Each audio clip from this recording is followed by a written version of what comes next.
propre, monseigneur. J'ai 50 ans. Docteur en médecine depuis 69. Voilà, monseigneur, pourquoi nous avons insisté. Oui, mais ça c'est rien. C'est M. Bicando qui me donnait une information. Mais c'est quand même extraordinaire. Ça, c'est pas un mystère. Nous ne sommes plus dans les mystères que nous pouvons, auxquels on peut croire. Donc, c'est ce hiatus-là, monseigneur, pour lequel j'aimerais une explication. Je pense que nous nous sommes compris et voici ce que les médecins voulaient apporter. Dont je suis. J'ai exercé cette science à Bordeaux de 61 à 71, donc pendant 10 ans. Mais il faut déduire les 2 années que j'ai passées à Brazzaville, d'abord comme directeur de la santé publique, ensuite comme membre du gouvernement.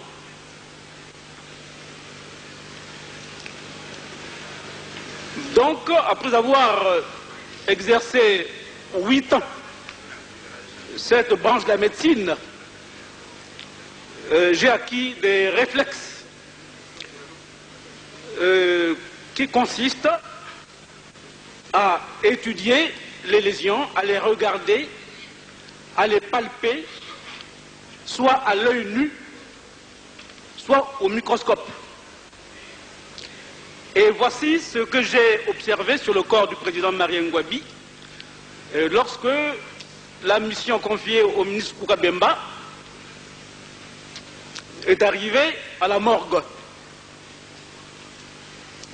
Ce qui m'a d'abord frappé sur le corps du président Marien Ngouabi, c'est l'extrême propreté dans laquelle ce corps se trouvait. C'était extrêmement propre. On n'observait pas de sable, pas de poussière, pas de boue sur son corps. Je me suis dit, mais le président était un homme propre. À moins que, après sa mort, quelqu'un l'ait nettoyé. Et voici les lésions qu'il présentait. Dans notre métier, j'ai enseigné aux étudiants en médecine et aux médecins préparant le certificat d'études spéciales d'ANAPAT à Bordeaux, comment est-ce qu'on fait une autopsie. J'ai dû faire 200 à 300 autopsies médico-légales de démonstration aux étudiants et aux médecins. Et je leur disais, avant de faire une autopsie sur un corps, il faut d'abord s'assurer que le cadavre en est bien un. Est-ce que la mort est certaine? Donc on commence par faire 2 tests pour certifier que la mort est certaine.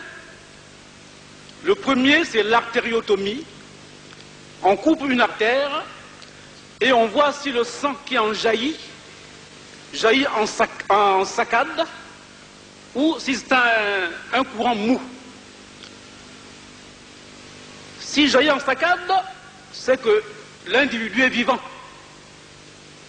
Si c'est un jet mou, continu, c'est qu'on peut affirmer que l'individu est mort. On peut faire un second test, c'est le test à l'éther. On injecte l'éther sous la peau, de 2 choses l'une, où l'éther est résorbé par les tissus sous-cutanés et reste donc dans le corps, où l'éther s'écoule à l'extérieur de l'organisme, auquel cas il n'est pas résorbé, et c'est dans ce second cas qu'on peut affirmer que la mort est certaine. Quand on a fait ces 2 tests, il faut passer à l'inspection. Il faut regarder le corps sans y toucher. On regarde à l'œil nu, on voit les ecchymoses, c'est-à-dire les rougeurs, on voit les pâleurs, on voit les méplats. Et quand on a fini, on voit s'il y a des lésions cutanées, bien sûr, observables à l'œil nu. Et ce n'est qu'après une observation minutieuse qu'on peut alors prendre le scalpel et commencer à faire l'autopsie.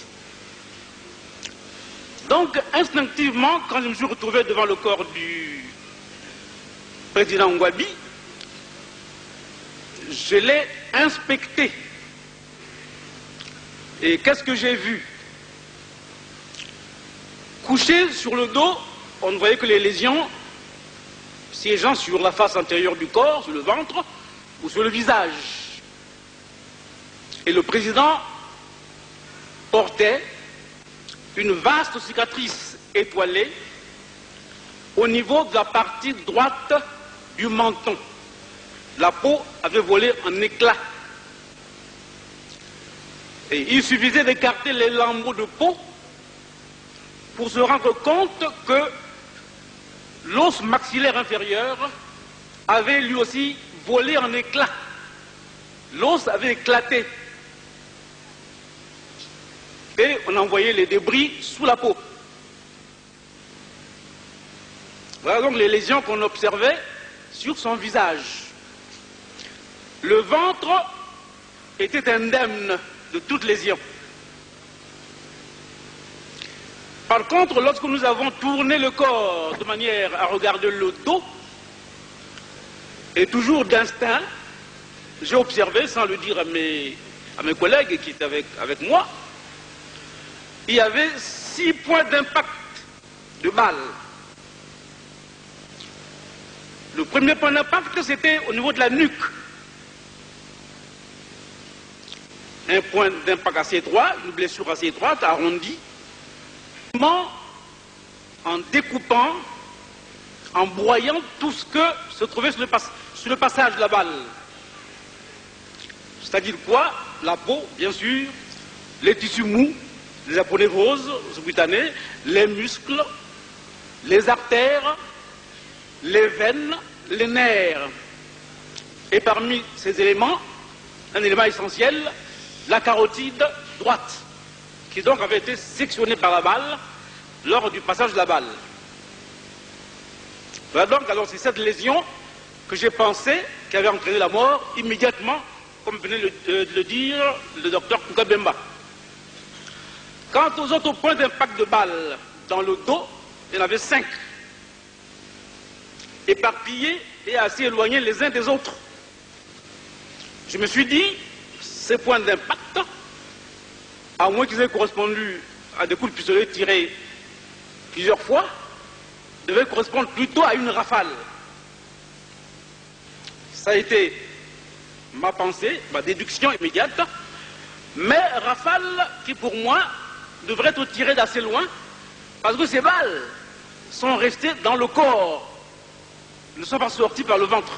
On ne voyait rien sur la peau de l'abdomen. C'est cette précision que je tenais à apporter ici. 6 points d'impact de balle, dont 5 dans le dos, 1 dans la nuque, et enfin un éclatement de la peau du menton à la partie droite, correspondant à la sortie de la balle qui était entrée par la nuque. Je ne voudrais pas ici. Okamba est donc sorti avec ce commando et, profitant de l'absence d'Okamba, l'un des commandos restés a posé la question à Ontsou en demandant est-ce que c'est vous Ontsou? Ontsou a répondu que oui, c'est moi Ontsou, mais comment me connaissez-vous? Et ce commando de dire que c'est M. Ganzion qui nous a fait votre signalement. Et d'ajouter que nous sommes venus pour la mission dont M. Ganzion vous avait parlé. Voilà les dépositions d'Ontsou de la journée. Donc, après avoir rendu compte de cela, et pour moi qui menais l'enquête, c'était